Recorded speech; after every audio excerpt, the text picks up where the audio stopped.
Alright, here we go. Hopefully the third time's the charm. Trying to figure out exactly how this phone works. It's kind of new, but it's got a really nice camera. There's a little bit of difference in the operating system, so I'm heading over to North Reading over here. I'd say I've got about, gross weight on the truck right now is 60,000 pounds, so I'm going to go ahead and drop the pusher axle. Push it real good. Anyway, so I'm going to go ahead and call this episode 1 of Steele's Truckcast. Why not? Because branding is a thing. So I've tried to record the video I wanted to record twice, and I thought it had all recorded, but due to storage issues, it told me it had 43 minutes of video, and it's gone. So I'm going to start again from the beginning. So for my first thing, I went over how I kind of got where I am today, but I didn't really go into the nitty-gritty of probably what was one of the more interesting jobs I had that I only did for about 6 months. And what that was driving a live floor from Rhode Island to Maine, doing about 560 miles a day. And trying to navigate that in a business that had, when I did it, it was right when e-logs became mandatory. And try learning how to do something for about a month or so, and then all of a sudden everything changes. It was really interesting, and it was trying, and I'd say that's kind of where I cut my teeth. I've done some stuff in my life, but that was really testing myself, seeing how far you can go in a day and how much you can get done when you're down to the wire. So this talk right here, it isn't for a driver that's been doing this for 10, 15, 20 years. This is me trying to put out what my experience was the first time I hopped in a truck and trailer. And I think it was a unique experience, because I can't imagine that unique at scale, right? Because it seems to me the most common path people do to get into a truck is they go work for one of the big companies. You know, those big companies that are like puppy mills for truck drivers. Well, it was a little different for me, because the way I got into it was a recommendation and a handshake. Now, a recommendation and a handshake can be a hell of a lot harder to get than putting on a good face and saying the right words to a Swift or Warner or whatever recruiter. They just want to hear, how many accidents have you had? Have you been to school? How long ago were you out of school? Or do we have to ship you to bumfuck Albuquerque and put you in one of those puppy mill programs? See who washes. So for me, it was completely different. And I think this is probably the better way to do it. I like working for smaller family businesses, because when somebody knows you, they're going to cut you a little bit more leeway when you screw up. It doesn't mean you're not going to get an earful, but when somebody knows you a little better than a number on a paper, because numbers on papers are a funny thing. When you're a number on a paper to somebody else, you stop being a person to somebody else. So here was how it started. My buddies hounded me, come work for this company, they need drivers, you're in a rut where you're at. And I'm like, well, I see something coming out the road where I'm at, I'm going to stick it out, and blah, blah, blah. So my justification for finally going over to this other company, when I had an alright thing, but I was waiting for the job I wanted. My justification was, if I go do this, if I go drive a truck and trailer It might be a little daunting at first, but I can do it until I get a really good grasp on, or a decent grasp on how it works. So I'll have that much more under my belt that I can be confident about, and confident walking in and selling myself to somebody else. The timing was right. I was looking at one and somebody got in trouble. I was winding down with the guard because the guard was a lot of fun. I knew a lot of good people, but I didn't like the direction of the unit I was in was going.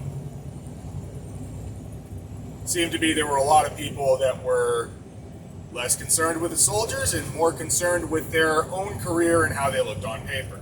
You're starting to see a trend here on how I make my decisions. I go off my feels. My feely feels. A new dispensary opened up here and they've got full-time traffic detail. So, let me try and be a little more concise about this. So, when I started at this job, I went on a run with my buddy. The guy I'd known for quite some time. And we went out to Rensselaer, New York.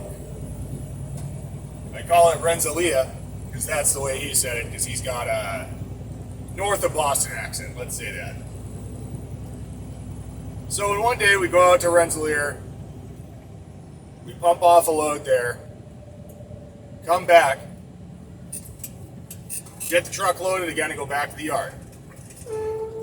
And what he had me do is he drove me out there, had me watch what he was doing, showed me how to unload the truck. It's a walking floor, which I could explain how that works, or I could just get on with what I'm talking about.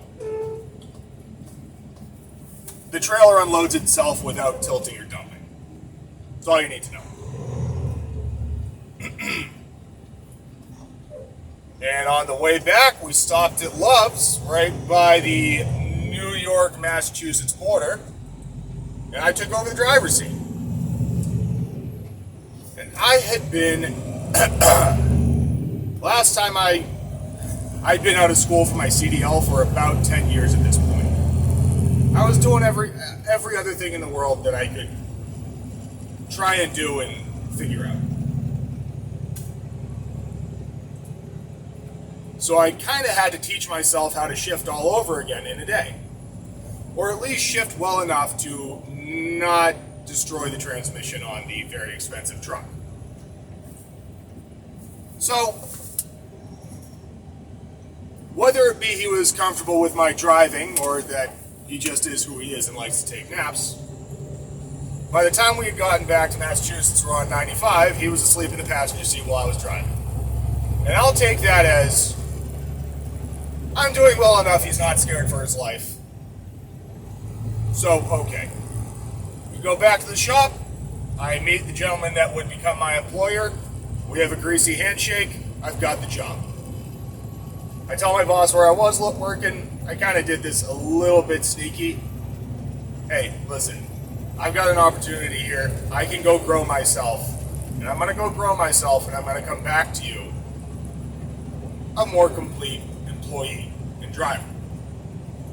I'm going to learn some stuff about weight, and I'm going to learn some stuff about size. Because if you're driving a live floor, which is a bulk load, that truck's freaking heavy.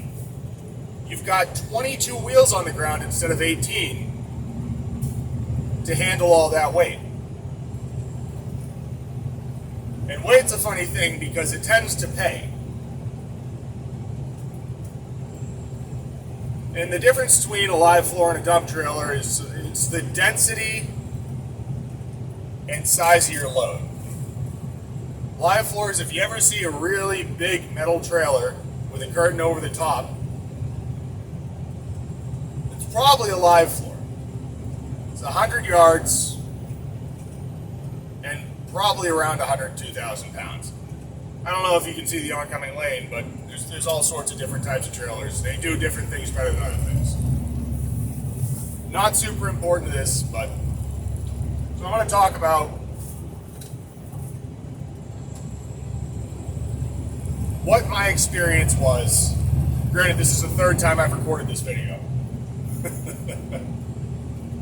what my experience was driving a chip truck. So it was a semi-dedicated route, and occasionally I'd peel off to get something that paid a little better. And the thing about live floors is they're always moving. You're always moving, there's always a load for you. Because when you're heading up north, you're hauling trash. It's leftover residual stuff they use at the landfill to compress. And it's something to do with biomass, and they want the stuff to break down over time, and bacteria, and anaerobic bacteria. And pretend it's like your gut on a massive scale. There's bacteria in your gut that break down your food. In this landfill, they're trying to have enough stuff in there to break down the methyl ethyl bad stuff that's in the trash so that we don't poison Mother Gaia. There's a lot of hippy dippies that like to look at landfills like they're the devil. No, this is the way we deal with the fact that people like to consume things in this great country of ours, and they like to throw a lot of stuff away. Take care of what you got and reuse things, and there will be less landfills. But so long as you keep needing the next iPhone, well, iPhones come with packing material and human suffering in China. So get your iPhone and shut the fuck up about the people that keep the world running. Well, you speak from your point of privilege, you crazy, crazy socialists. We live in a very complex system, and trucks keep it running. I'm trying to keep people with roofs over their head right now. I deliver materials people use to build houses, and I get a paycheck so I can keep a roof over the people I love. Stop going after things you don't understand. That's my little sidebar tirade. I'll leave it at that. So, friendly trucker there, you gave me the wave. You'd head up north with the trash, you dump it at the landfill where they told you to dump it, and you try not to get your truck stuck. Because landfills are a funny place, they got a lot of soft spots. And when you find a soft spot, you'll know, because your tire will have sunk up to the rim. And the good thing about that is you don't learn how to get a truck unstuck when you're on phase 11 of Crossroads Landfill, when nobody's in CB range, and there's no equipment on the hill. And if you could get somebody on CB and say, hey, help, I'm the new guy and I'm stuck on the hill. Because even if you did, they'd be fucking pissed. You're gonna figure out how to get that truck out by yourself without burning out anything expensive. I've never had to replace a rear differential lock, but I imagine it's complex and expensive. So, that's my point. You learn how to get a truck unstuck by accidentally getting it stuck. Have a sip of coffee here, clear my throat, get rid of the chewing tobacco. Hopefully my diction is good enough that you all can understand me and find some value in this. So the other thing I learned, and I'll say this, I had a day and a half with a guy in the truck, and then he was confident that I wasn't going to kill anyone.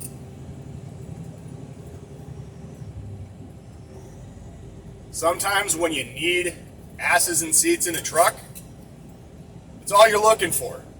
Do you have a pulse and do you have a brain?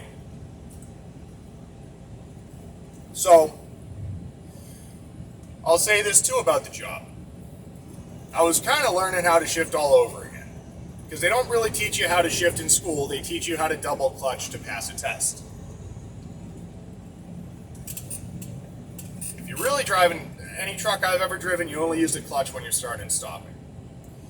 And the reason this job was so good to really figure out how to shift, so I'm going to reiterate, Your average truck, 18-wheeler, caps out at about 80,000 pounds. The truck I'm in right now is on 12 wheels, and it's rated for 82. It's a straight truck. The truck I was in then had 22 pieces of rubber on the ground, was about 70 feet long overall, and weighed 102,000 pounds. And this T700, it could frickin' pull. And there's something nice about working for a company that has good frickin' equipment. And that's another thing when you're driving a truck, you gotta think a little bit ahead, because I never would have made this turn with that lady sitting there, and I don't want to run over the guy on a bike.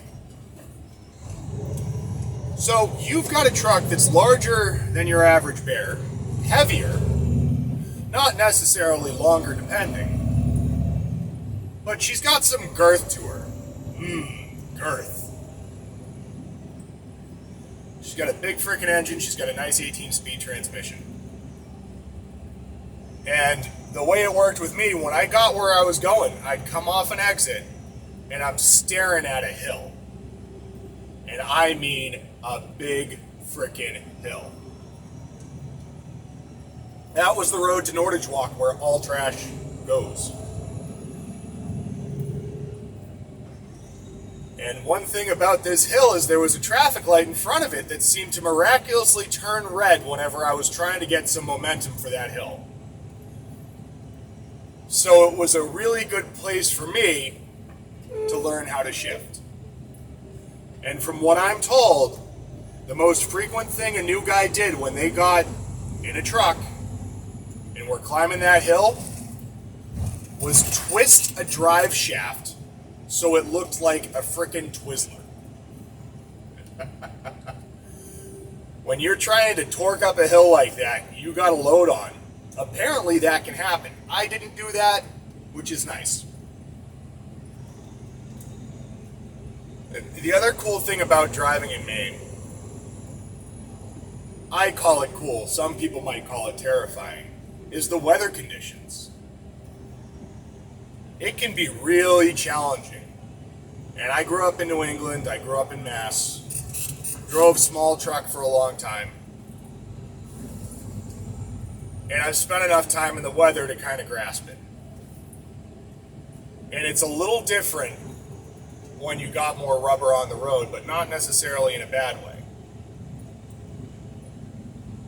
But the way to think about it is, I've been told, and the way I do think about it, is you gotta think at least a quarter mile ahead. You gotta be looking down the road. I'll tell you what, right now, I'm looking down the road, I'm looking as far as I can see. Trying to anticipate what fresh new hell is coming around this corner.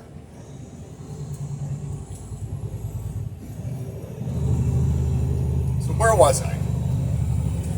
Some of these roads up in Maine, they're quite literally old logging paths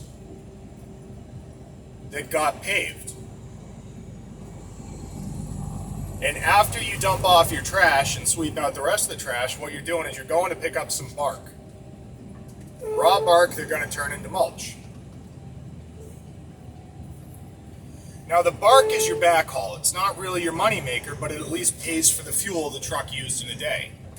And when you're going 560 miles in a day, in a truck that weighs what it does and has the engine it has, you're burning a lot of fuel. And when people talk about economies of scale, this is that in a nutshell. You've got to get your weight right. Because if you're a couple of tons short, when you're getting paid by the ton, you're getting paid for what you put on the ground. You're not getting paid for your time. You're not getting paid by the mile. But you're getting something out of it. You're getting an experience you couldn't pay for. You're cutting your teeth.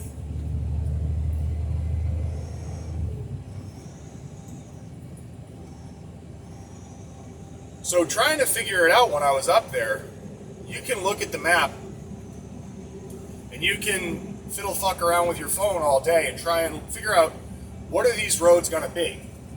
And you're going to try and find the most optimal route for the places you go most often. Because you've got limited hours when you're driving. You got 11 hours a day of drive time, you got 14 hours on duty. And the run I was doing, it was down to the wire. I'd roll into my second offload most days.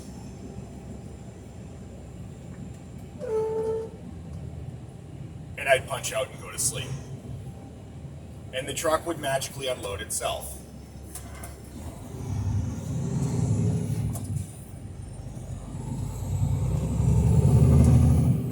Let that sink in for a minute. It wasn't an easy job, but it was rewarding.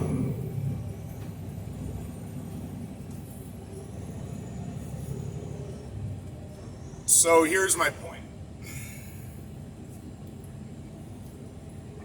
If you go out and you do the hard job that not many people want to do, you're going to be rewarded for it because you're going to learn quite a few things you didn't know before. And now, just for the fun of it, so you can have a chuckle at me, I'll talk about one of the times I screwed up there. Going back to why it's good to work for a smaller company where they might give you an earful, but they're not going to give you the door. So one of the other things we would do is we'd pick up demo loads in Boston and Chelsea and Cambridge because it's a lot more cost efficient when you're demoing a large building to have the truck with a 100-yard trailer come to you as opposed to dropping a bunch of roll-offs and having them picked up later. Roll-offs are fine and dandy and all, but they don't hold quite as much as a live floor.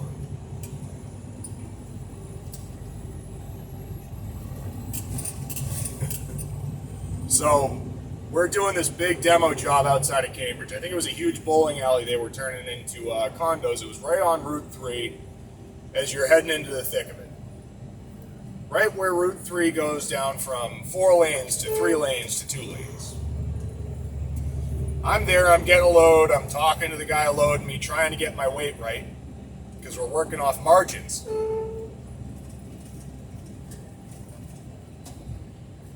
Weight's good, somebody else is coming in behind me, he wants my spot, so I'm backing out, setting my trailer up to get back out on Route 2. The road looked pretty nice and clear, but I couldn't see over the hill. And what I was looking at is we'd had snow recently, and what I'm looking at, I can see a temporary fence, I can see a little bit of a snowbank, and I could have adjusted my trailer a little better to give myself a better shot out of there, but I had 4 lanes on Route 2 in which to swing my ass and start heading in the right direction. I start moving, and what do you know, there's a left lane Prius. Why is there always a Prius in the left lane? Because Priuses. So this guy's coming over, and I don't want to cut him off even though he's a left lane Prius. But I learned something that day. Fuck the left lane Prius. Fuck him. I'm not moving for you. That's a fool's errand. But what I did is I cut a little tight, and it turns out in that snowbank was a guardrail. And that guardrail wrecked the sidewall on 3 of my tires. And currently, your best, most cost-effective tire on the market costs about $375 a pop. So I pull out, I drag my trailer through that snowbank, I'm feeling good, I'm like, this truck pulls freaking great. I can pass anybody going uphill, it's awesome. I'm heavier than you and I'm faster than you. Within legal speed limits, of course. Maine's a funny state, the speed limit's 70. So it's nice passing those neutered trucks going uphill. That's where you make your ground right there. So I keep going down Route 2 over to the rotary where I'm going to turn around and start heading where I'm going, up to Auburn. And I look in my mirror and I'm like, oh shit, my ditch side tires are, they're looking a little low. I must have a lot of weight on that one side, I don't know what's going on. And then 2 and 2 starts to come together, and 2 and 2 equals I have torn the sidewalls out of my tires. So I had one tire that was DOA. There was no air left in that thing. So I go to the shop because the place I'm working for, they're also truck mechanics. They do that one tire, and I want to say to them, we really ought to do the other two. This doesn't look good. But I didn't because I was embarrassed. And I wanted to keep rolling and make money. Well, that was my second mistake. I head up. I unload at Re-Energy. And I leave there and I go to MBI and I get a load of mulch. And another tire goes. Wasn't a catastrophic blowout. There wasn't rubber anywhere. But I could hear it from about 50 some odd feet away in the cab of the truck. Pew! All right, she's done. She gave up the ghosts. Go to a tire place, get it fixed. My boss gives me an earful. Next day, I get another load. Give me another one, let's go. I'm trying to make a buck.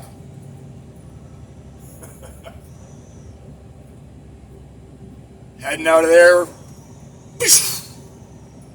Fuck, god damn it. Why didn't I trust my gut? So the moral of the story here, I had to eat crow 3 times. I got an earful, and I took my licks. But he didn't fire me.